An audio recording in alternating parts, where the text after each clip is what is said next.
Welcome to Missing the Magic, your husband and wife Disney duo. Michelle is the pixie dust optimist, cheering for warm churros and stunning fireworks. Joe is the grumpy realist, calling out lines and prices that miss the mark. We give credit where Disney makes magic and call them on it when they don't. From parks to cruises, films, and food, clear takes and sharp laughs await. Skip the fluff, keep the fun, and get tips for a smoother trip. Grab your ears, bring your backpack, and let's find the magic together.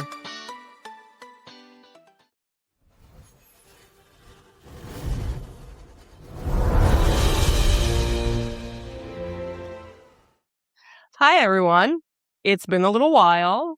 We took a little bit of a break after our very long, extensive exhaustive season of covering the last cruise. Of covering the cruise, where we weren't sure where we wanted to next explore, talk about. Had a lot of topics we wanted to do. We just didn't know how we wanted to cover those topics. Right. So one of the things that I guess kept coming back and popping up was the Disney stores. So that we started doing some research on it and thinking, okay, that would be our next well, because you have personal history with it. Right. We have family history with it. Right. We all miss it, so it fits well with missing the magic. Right. So that's made sense. what we're gonna go with. We're gonna break this up into two episodes. The first one being some of the history behind it, the highs, the lows, the competitions that came about and where they stand now. And then our second episode will be more of my personal interaction, our family interaction with it, what we miss about it, and kind of go from there. All right. All righty. So let's get into it. So the Disney store itself. So the first Disney store opened in Glendale, California in 1987. Yes. I didn't realize it was that long ago. I thought they opened in the 90s, actually. Well, I think by the time they got around to other parts of the country, it was the early 90s. Makes sense. It kind of started out there, not too far from Disneyland, from Disney Studios. It was kind of a test to see how things would go. So what was the purpose originally for the Disney store? So the purpose, I think, they wanted to get that Disney magic out there to more people. At the time, going back, when you think about it, even much more earlier than that, Disney has always been known for merchandising. That was, the first Mickey Mouse watch. Walt Disney had his ideas of, the Mickey Mouse doll and things like that. So then when the parks opened, that was really the only place you could get quality Mickey Mouse or Disney items. You couldn't just go to your local store and get a Mickey Mouse shirt. If you saw somebody wearing a Mickey Mouse t-shirt, more than likely they had gotten it at Disney World or Disneyland, or a family member had gotten it for them. And they were a status symbol almost. Yeah, definitely. Yeah. So when Michael Eisner became, the president of Walt Disney Corporation, or the Disney Corporation at the time, he was trying to branch out and try different things. And the Disney store was one of the many ideas of how can we get this magic out to other people? We have people that always want to come to the park, but how do we keep it alive once they've gone home? And that's really, I think, what the idea behind them. And the other thing to consider, so up until, in the 70s when it opened, into the 80s, it was an exclusive experience. Mm-hmm. And it was a high-end experience. Right. In the 80s, when Eisner came in, they started trying to market to a larger audience. Right. You started getting the discount resorts at the parks. They started trying to pull people in there. And then the stores became an extension of that. Right. Absolutely. It was a tool that they used to push the parks, but it was also a way to get more people into Disney. Right. You might not have you might have somebody that never thought about going to Disney before, but now that they went to their local mall, they almost felt like they were taking a mini Disney trip. And oh, here you go. You want to buy Disney dollars? Well, here's currency that you can use in the Disney store as well as Walt Disney World and Disneyland. Oh, you need park tickets? Come on in. Yeah. We can do that too. That's a good point. You mentioned that these were fixtures in the mall. Mm-hmm. I mean, they had a couple that weren't in the mall, Times Square and well, those Disney. opened later. They were later, yes. yeah. Yes. But these were mall fixtures. They were almost destinations for you at the mall. Yes. And a lot of malls depended on these. Mm-hmm. Well, and there was also, and I didn't get any of that in my research, but at one point they had actually branched off into the Disney Diner, where it was a Disney store with a fast food restaurant attached to it. There were only a handful, and I think they were only in California, and they didn't last very long. So that was another evolution of trying to bring more magic, and that one kind of flopped. But at the inception of the stores, they were basically your gateway drug into Disney. I mean, really, that's what they were. Absolutely. You'd walk in and you'd hear the Disney music. You could look on the big giant screen that they'd have. They would be playing various different clips from animated movies, live action movies. If there happened to be a new movie coming out, there might have been a trailer for it. You had the big giant plush mountain. But they weren't doing organized events at this point. It was just a destination. Yeah, from back in that time, it was basically you just went to the mall to shop. The other thing too is back then there was definitely more of an emphasis on all around merchandise. It wasn't just kid stuff. There was a kids section. Obviously, the big giant plush mountain of plush animals was there, but there was the adult section. You could find adult clothing. I worked there, by the way. I worked there at one point. There was a watch display. There was art. They had artwork. They had high-end collectibles there, statuettes. So it was, again... I remember taking my niece there in the early 90s, and they had like an exclusive doll set. Right. And these were $300, $400 dolls. They were not buy it for your niece type thing. Right. So you could go in. Certainly they were catering to adults. Right. So you could go in and spend $500 on a keychain.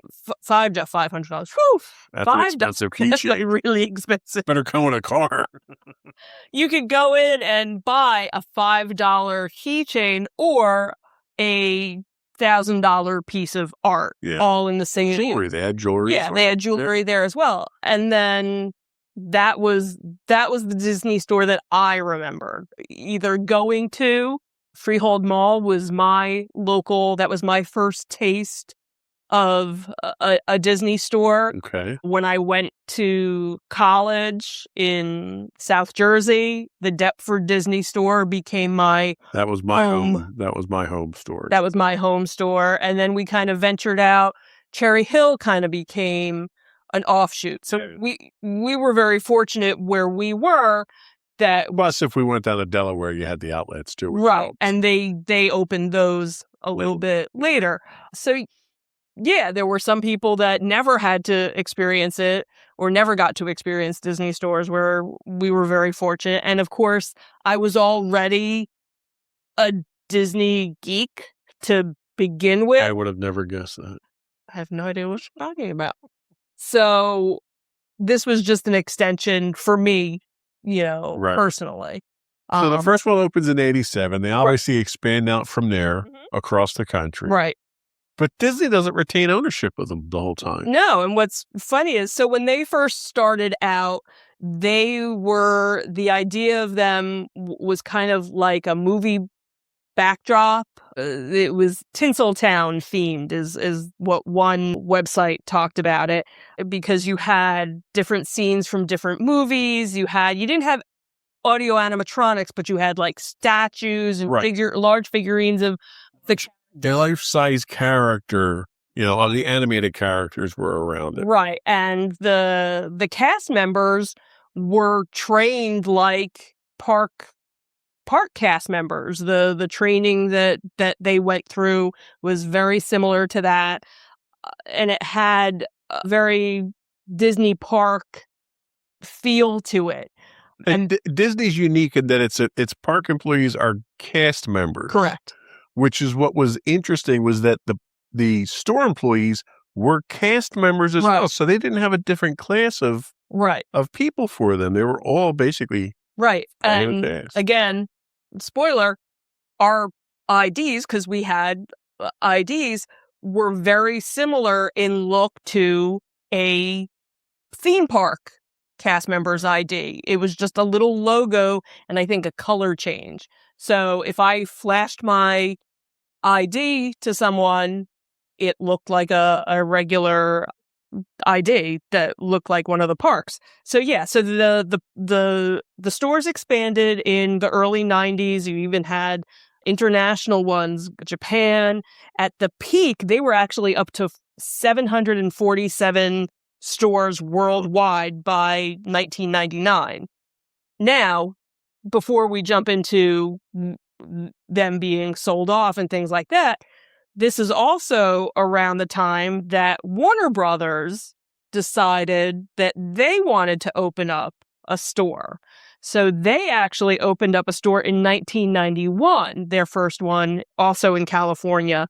And they were using the Looney Tunes character, DC Comics, other Warner Brothers properties to kind of, and they went using the Disney store model to model their So Disney kind of set the pace there. Warner Brothers followed it. Warner Brothers didn't last as long as Disney. No, they actually ended up closing in, I think it was like 2001. Right. So it wasn't very long. And the only Warner Brothers store around here was in Cherry Hill. Well, we had one also in Freehold.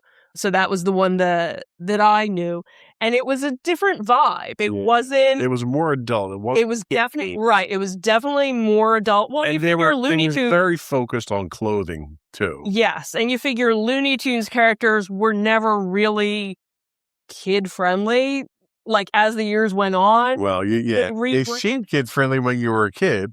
And then as you became an adult, you got all the adult humor. What? Wow, that totally makes things different. And you have to remember, I also worked at Six Flags at the time, which was owned by Time Warner. So we didn't really you would have thought we would have had more tie-ins with the Warner Brothers store. Right. But we never. Well, and that's like Disney stores were maintained and appeared very similar to the shopping experiences in the park. Correct. And you didn't get that from the Warner Brothers. Yeah, Warner Brothers, it was a completely different animal.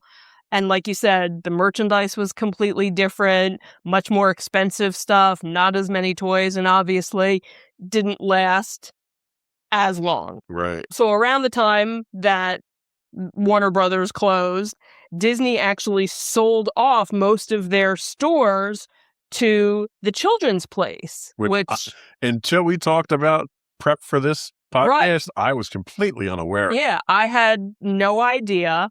So Children's Place came in, rebranded things a bit, but then Disney actually bought back the Disney stores in 2008 and basically relaunched everything, which with a new feel to it that was kind of inspired by the Apple stores. Right.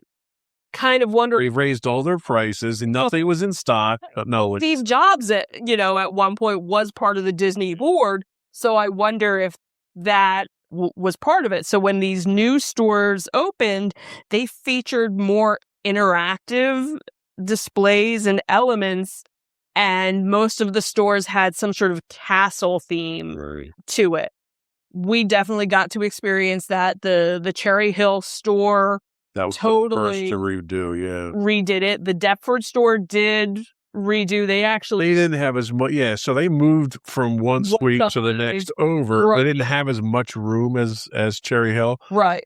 But they did everything that they could in the space that they had. Right. So you would definitely walk in, and by that point, it was probably, I don't know, would you say 80% children? Yeah. Merchandise at 20%.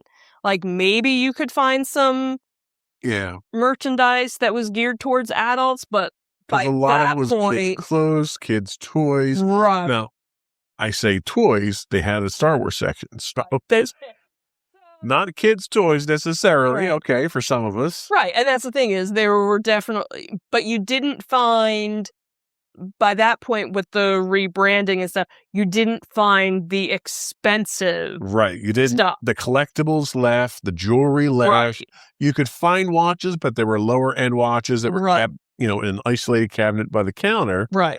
And they would have series like the doll series. Right. So the doll series was specialized to the Disney store, and they would release a different doll each month to get you into the store. That was their way of getting into the store. Right. But they weren't that high-end $1,000 purchase you were walking. Right. Whereas if you went down to Disney World and went to downtown Disney or Disney Springs, depending on what time frame, that's where you could go and find. It wasn't like Rhythm Animation prices or World of Disney prices or anything like that. Right. And then that was also where they shifted some of their more flagship stores. So I had always remembered there being a store on 5th Avenue, 5th and 55th. That's how I always remembered it. And I remember the one time we went to New York City, we were like, where's the Disney store? We couldn't find it because they had actually closed that location down, but did open. That was when they were in Times Square. Right. So they did open another one, and that store is still there now. And that was huge. And that was huge. 2 floors. Yeah, but it wasn't as big. The one on 5th and 55th was even bigger because I remember going to that. Actually, the one in Times Square is multiple floors. I'm thinking of FAO Schwartz was 2. Right. But the original Disney store in New York was multiple levels too, but I remember them being much wider. Yeah, it is in a narrower space. But they still have it. I also remember back in the late 90s going out to Las Vegas and going to a Disney store. And that was one of the other things too, is that some of the merchandise that they would have in the store was store specific. So you'd go to a New York store and they had Disney Store New York, or they had the mini Statue of Liberty. Right, which I still have. I might still have it somewhere. I have a Disney Store Las Vegas shirt. So it kind of became what Hard Rock Cafe at some point that's a good where it was, go to this store and get your T-shirt that has this. Like our daughter, every Ocean City she goes to, she has to get a hoodie at. Not anymore, unfortunately. So they shifted, they changed some of their stores, and then we saw the shift from digital and parks. So you had these 700 stores all over the world, and then slowly stores started closing, and the online presence became the big deal. That wasn't unique to Disney. Right, exactly. A lot of retailers went through that. Even like your Walmarts and your Targets, your traditional walk-ins, all switched to an online. Because, let's be honest, it makes sense. The overhead required to run an online store, you can sell just as much as you normally can, and it costs you a tenth of what it costs to run a store. Right. And if you went into the store and went, hey, I'm looking for such and such, the cast member would probably be like, well, if you look online, you can find this. So that became the big push where the Cherry Hill store closed, the Deptford store closed. there were few that stayed open. Then there was a shift, and I don't even know if this is still a thing, so forgive me for not checking this, but they were partnering with Target at one point. So the idea was the Disney store at Target. Very similar to what Toys R Us did. Right, with Macy's and things Your like that. little mini pop-up stores. Right, and I think the closest one for us was somewhere in Philly. It wasn't even... Well, no, because remember, we hit the Target in, where the old Fuddruckers used to be, and they had a Disney section in there. See, I don't even remember. Yeah, there's a small, because they had the shirts, they had the toys, overall section. Well, I remember when I had looked up to see at the point where, here's where your closest one was, Philly became the one. The other thing that had opened, I guess it was probably sometime in the 2000s, was the Disney outlet stores. So those kind of popped up because the whole outlet store craze popped up all over the country. So Disney decided, hey, why not?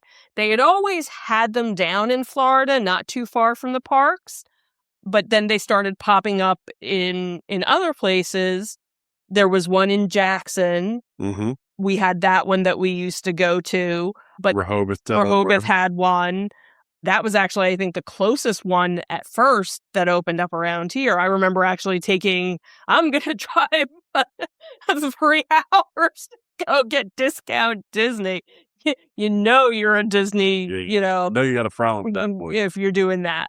And then slowly a lot of them closed, but there are still a handful of... I think did the one up in, because there was still one that was left up in Lancaster. Yeah, that one I believe is still there. I'm not sure if the one in Hershey was still there, but the one in Lancaster, I think, don't quote me, might still be there. They're hard to find, but they were never easy to find before. Right. You kind of had to know. Yeah. And it was funny because I remember when the outlets that were down near Disney World were open, that was definitely like you had to know someone who knew someone to find, hey, what's the address for it? It was like going to a speakeasy.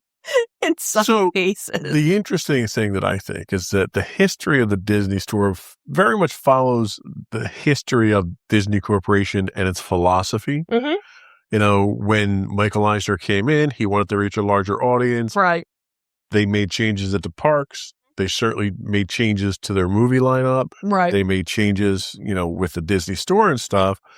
Then we saw a shift, fairly recently in the 2000s, 2010s, where Disney wanted to move back for some reason, and they still haven't articulated.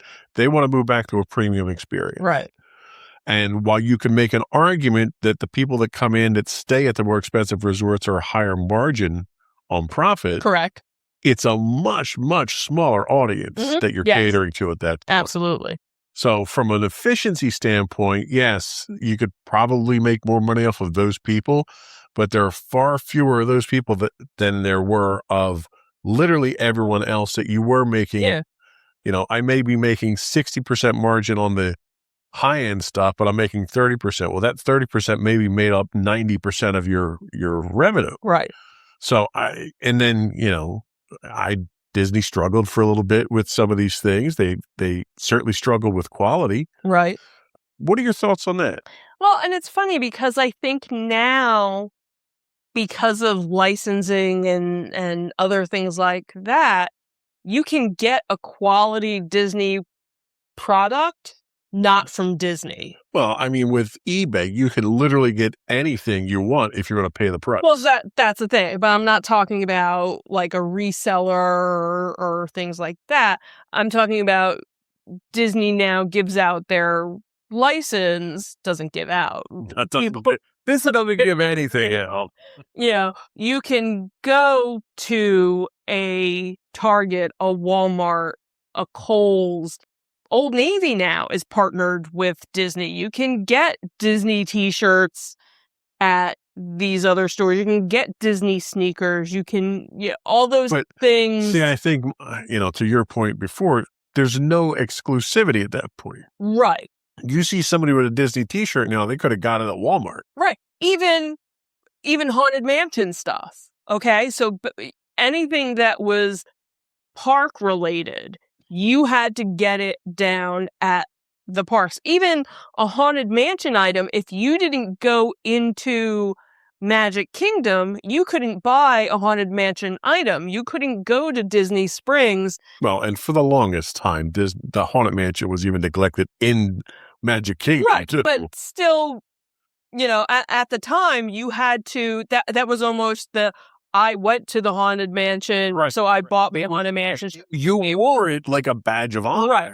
Now, Hot Topic has Haunted Mansion stuff. If I go on my phone right now, because my phone listens to me and knows what I like, it's going to show me, hey, you want this Haunted Mansion t-shirt? Now, it doesn't say Walt Disney World. It doesn't say it, but when you look at it, you know it's the Haunted Mansion.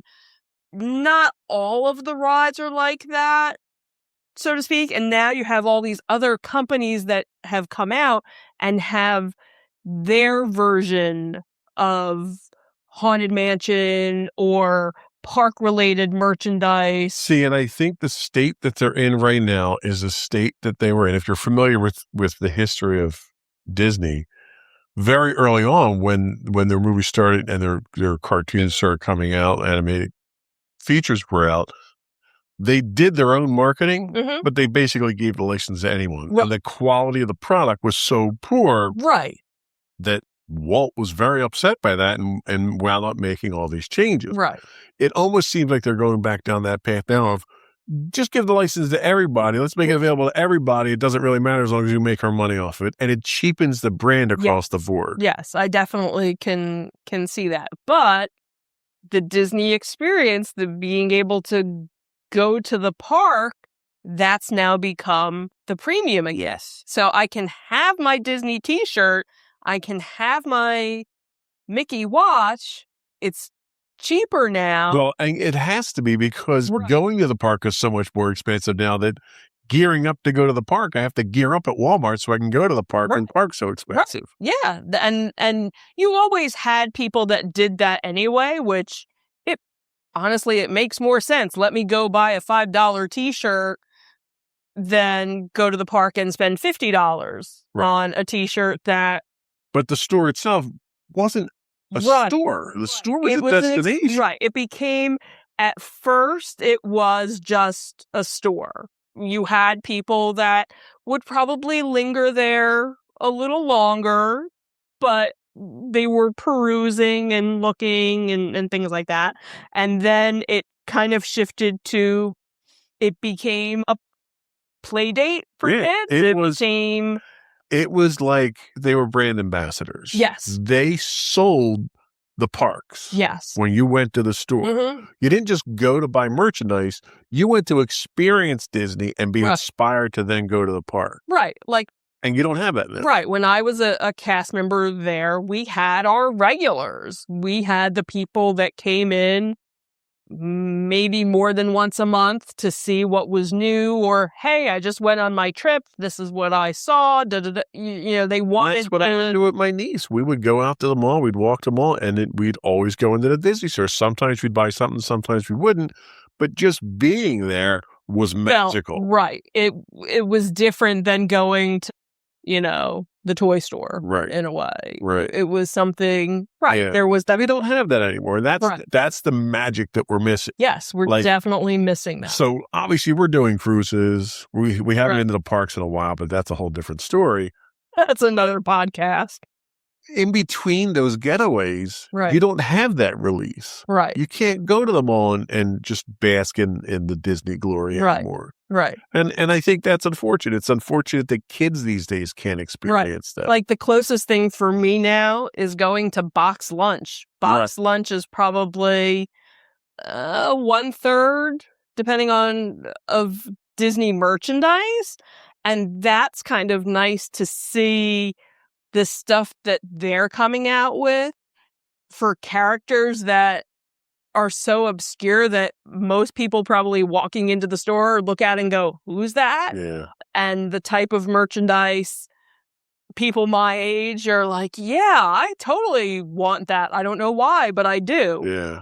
but you don't have the earworm of the Disney song in the background or the smell. I mean, you walk into the Disney store, there was a very distinct smell when you walked in. So you're getting that Disney merchandise feel, but you're not getting that other aspect. And really, I don't think there's any stores now, any retails that does anything like that. As much, me, I'm the first one to start bashing on Disney for the decisions that they make.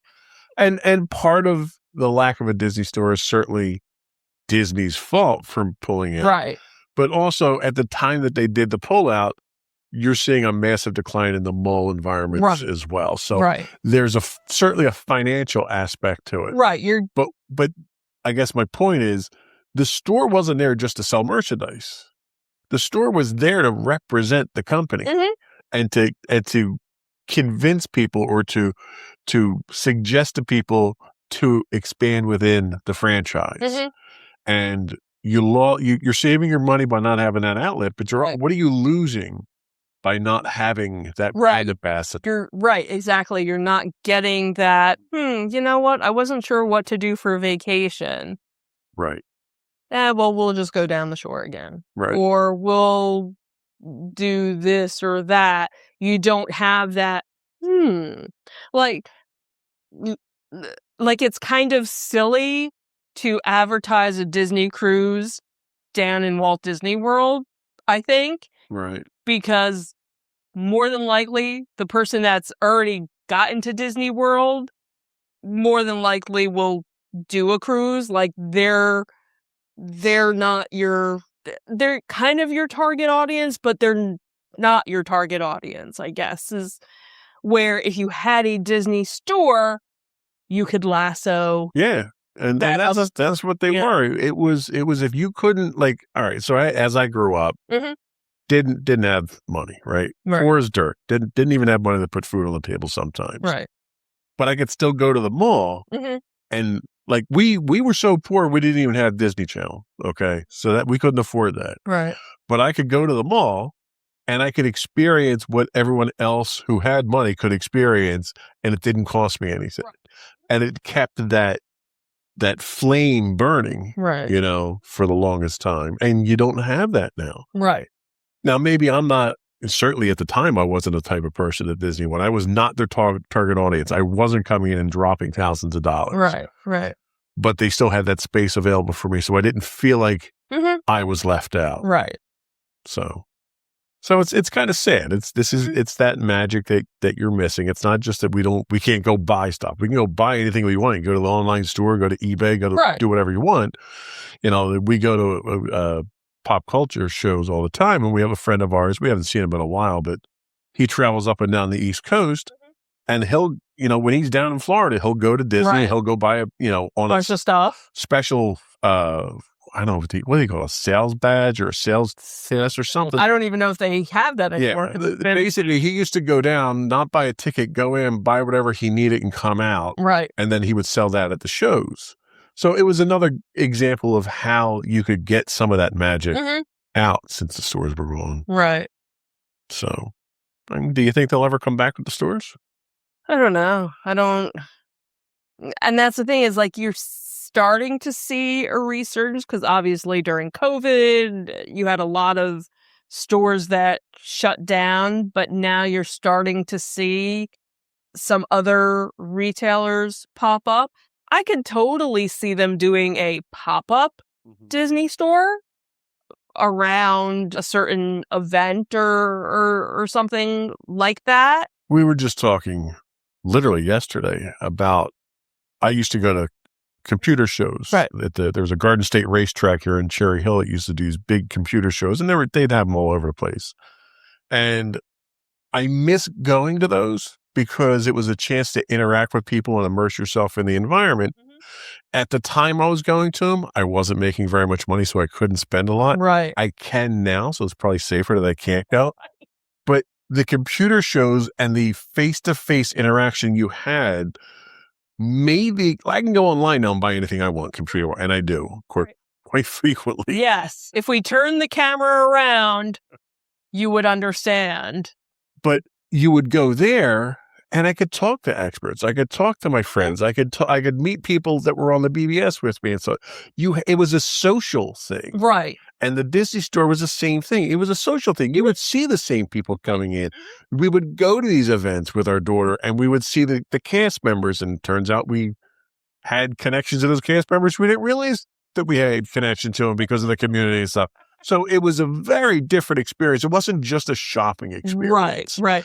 And I feel, and this is where I'll bash Disney, but I feel Disney robbed us of that. Right. And I think that's what the D23 convention became, where they problem is they do it every 2 years, and it's never near us. Right. It's in California. It's always in California. I remember the first year that they did it, I was like, do I go? Right.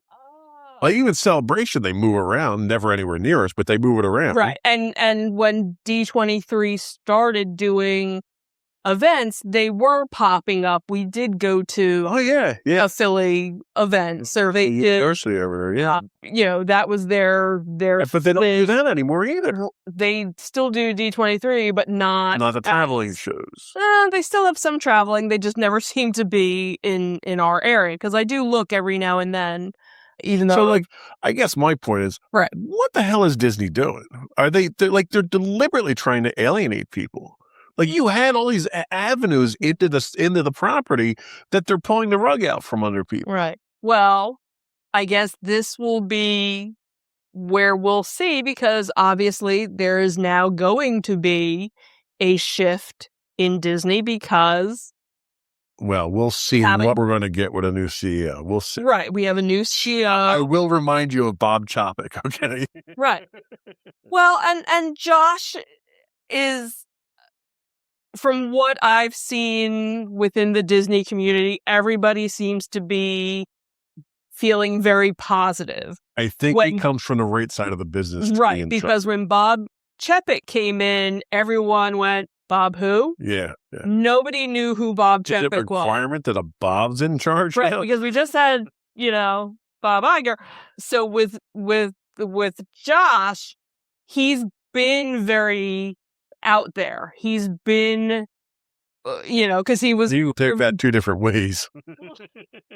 No, in terms of the parks is his love. That's where... And he's been with the company 26 years, 27 years, I believe. So he's worked all over the place.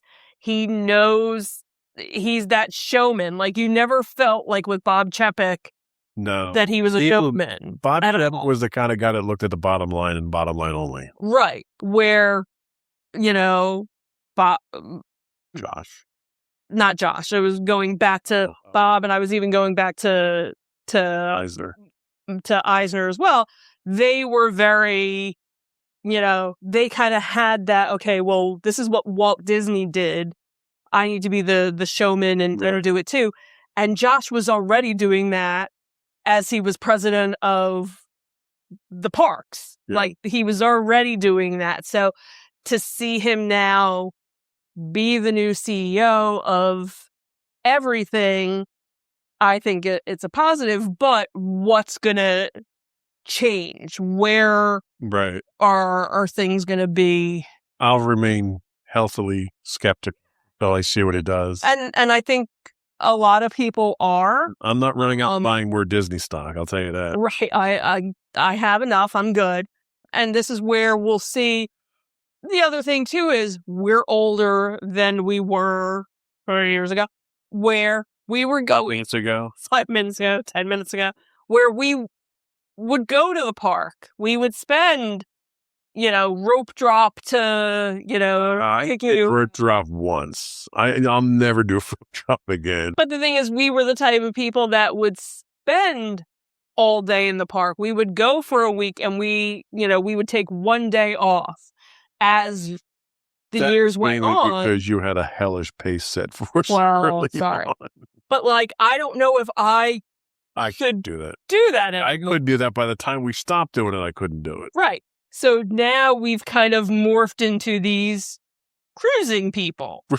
For the little old lady and the little old man on the cruise ship now. We're doing shuffleboard. We're not doing rope drop. You know what? I did kind of want to play shuffleboard, and we didn't get a chance to. Our rope drop was when they let us into the early seating for dinner. That's it. We're loading up for dinner. We're going to get a photo. Oh my God. But that's, we're not the prime target audience anymore. No. So how do we keep that Disney magic when I'm missing it? Right. Because you can care less. There's Disney magic that I like. Yes, there is. And you enjoy seeing me. I do. I get more joy from you enjoying it than I would enjoy it myself. Right. Like, I haven't seen the castle in a while. So I'm sure. Which castle? The real castle or the wall that they have in California? Both of them, actually. I would love to get out to California again. Maddie even talks about how she doesn't do anything with us. Why would she go to California? She would go to California. Obviously, Disneyland Paris is on my bucket list still. Yeah, good luck with that. Well, we were supposed to do it last year. That didn't really work out. I don't know, maybe this year. So anyway, back on topic. You feel we get too far gone. I'm just missing a whole lot of magic. Just saying. All right. I think that was all I had in my notes here. Did you want to sum up something? No. So really, the Disney stores evolved from, successful mall anchor stores, brought in people to experience, and then slowly, faded into They faded slowly. They faded very fast. Yeah. It went into the interwebs. The way that the stores went away was very endemic of what the philosophy of the company was, how quickly it changed. Right. And you started seeing changes across the board. Right. So our other host is here now. She wants to get a word in edgewise. Hi. You coming? So, yes, the Disney stores, I think, were a credit to the company. Mm-hmm. Yes. And I think the company is lesser without them. Mm-hmm. And I think the general audience is done a disservice by having those stores go away. But from a financial standpoint, you can make an argument, but Disney's got more money than God. They've got no reason to complain about, profits not being as high as they'd like them to be or anything like that. So they're not going to get any sympathy from me on that front. Yeah, I agree. Especially considering how they keep raising their prices and ripping us off for everything else. Right. So, but I think that's it for this episode. Correct. Next, we'll talk about our personal experiences and your professional experience with the Disney store. Yep, sure will. All right, we'll be back with another podcast. Yes, we will. All right, you want to go push the button? Hi, Meow. Hi. Meow. That's a wrap on this episode of Missing the Magic. If you enjoyed the mix of cheers and critiques, follow the show. Leave a quick rating and share it with a fellow fan. Have a question, hot take, or park hack we should try? Send it our way at comments@insightsintothings.com. Or call it and leave us a voicemail at 856-403-8788. Thanks for listening, and thanks to Disney for the memories worth talking about. Keep your ears handy, bring your backpack, and we'll meet you back here for more Missing the Magic.